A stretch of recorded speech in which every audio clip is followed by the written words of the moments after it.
Welcome, ladies and gentlemen. It is Friday, December 5th, 2008. For the next 50, well, no more than an hour, we're going to have Webster Tarpley in studio with us, and we're going to be talking about what really happened with the Mumbai attacks, all the evidence of false flag there with Western intelligence trying to get the two nations fighting with each other. We're going to talk about Barack H. Obama and what his presidency is really going to mean to this nation.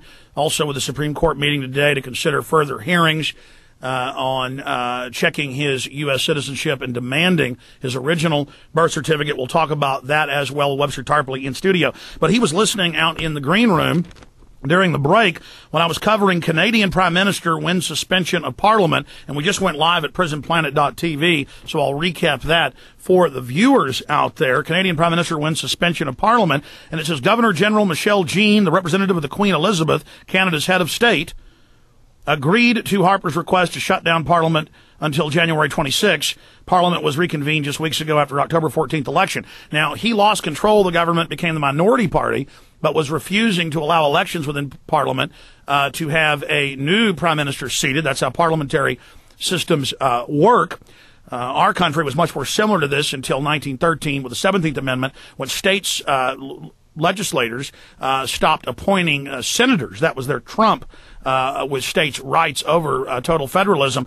But this is Imperium here because she is the head of state, and Canadians and Australians and others in the 20-plus Commonwealth nations always say, oh, well, that's just figurative, that's just ceremonial, her as the head of state. No. If you read the charters of these Commonwealths, it is the parliaments that are ceremonial, and it is the Queen's governorship, or through her governors, that is actually the power. So there it is in Reuters, and every time I mention these reports, people just don't believe me.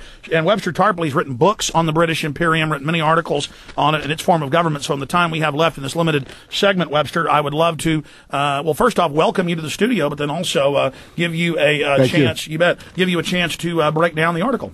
Thank you very much, Alex. Thank you for inviting me. It's wonderful to be here. And congratulations to you for everything that you're doing.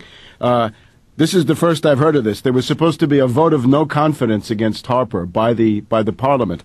Now remember, under the Canadian and indeed British Commonwealth system, the Queen is the head of state of all of these places, and it's about 70 countries. It's a huge group. And in the case of Canada and Australia, we have these Royal Governors General, and the Royal Governor General is the guy who's just done this guy, Governor General Michel Jean. So he's the personal representative of the Queen, and you can see that he has more power than the Parliament and the Prime Minister, meaning that we had this agitation in Canada in the 1960s and 70s saying that the Constitution had to be repatriated, right? They wanted to bring the Constitution home to Canada, and it turns out that was not done.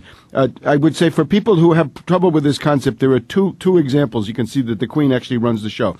One is in the Canadian NAFTA debate, in other words, to get the North American Free Trade Agreement passed. The Queen named new senators to the Canadian Senate to stack it, right, to pack it, to make sure that there was a majority. That's right. They're supposedly going to be elected, but as soon as they didn't go the way she wanted, she came in. She packed it. Yeah. Right. And then the other one is maybe even more spectacular. In Australia, Gow Whitlam, about 1975, was the Prime Minister of Australia, and he said, look, there's an oil crisis. I'm going to make direct deals with Arab oil producers, oil for technology. Australia will produce technology for them. We'll get our oil guaranteed.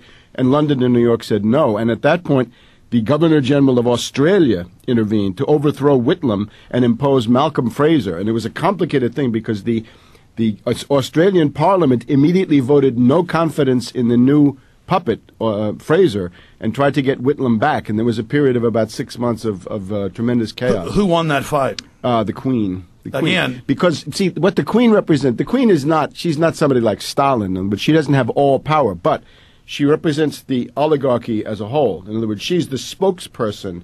She's the Doge, if you like, or the Dogaressa.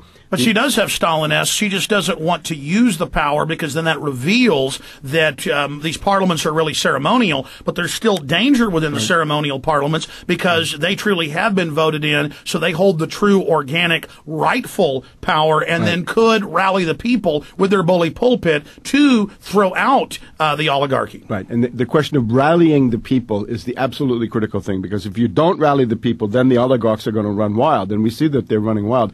It also shows, though, that the entire Anglo-American world is now descending into a form of chaos, emergency rule. Because they're having to now depression. take the veil off, the velvet glove off the iron fist, and really show people the true machinery. Just like here in the U.S., they're announcing, yes, we're going to use regular army against the people. Yes, the governors are now puppets of the president. Yes, you're living under martial law. They're throwing the gauntlet down. Webster Tarpley, let's finish up with this riveting information when we get back, and then get into a lot more. Stay with us, ladies and gentlemen. More straight ahead.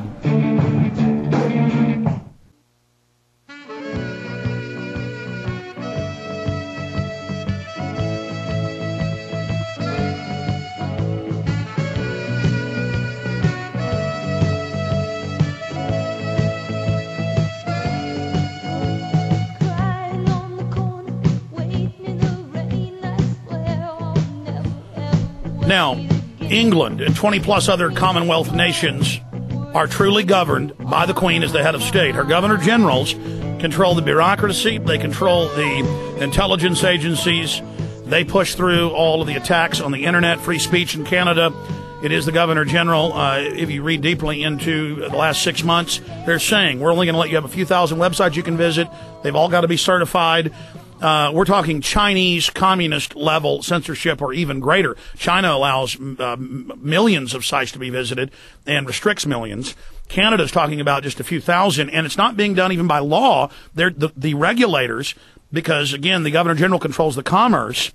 And if Parliament doesn't do what they want, they just remove them, as they've just done. They suspend them or expel them, and that'll be the next move if they don't play ball, as you talked about them winning a fight decades ago in Australia. Similarly, and so that's why you see Australia announcing, 2 weeks ago, that they are going to only have a few thousand websites that you can visit. Headlines, web to have Chinese-style censorship. In Australia. Google that, hundreds of headlines. And the news was saying this is good, because obviously they're the mainstream media. They also want to team up, like for like, with the establishment to restrict the burgeoning, exploding alternative media. Now, here in the United States, as Webster was just saying, they're trying to bring in a similar system of total executive power, dictatorial power over the states, over the Congress, threatening them with martial law, Northcom, troops on the streets. The question is, from the onset of this nation in 1776, that was a rebellion, as I said earlier, against the very same Saxe-Coburg-Gothas, the very same German family that had just been in for 2 generations by then in England. King George III, removing governors, removing legislators, appointing governor generals, bringing back in this type of system, and we had a war over it because the British soldiers were coming to then disarm the people and to put troops on the streets of the 13 colonies. So same families, same players, same nations, same groups. Those that don't know history are doomed to repeat it, and that's why it's so important to study history. And now in Canada, she just says, you know what?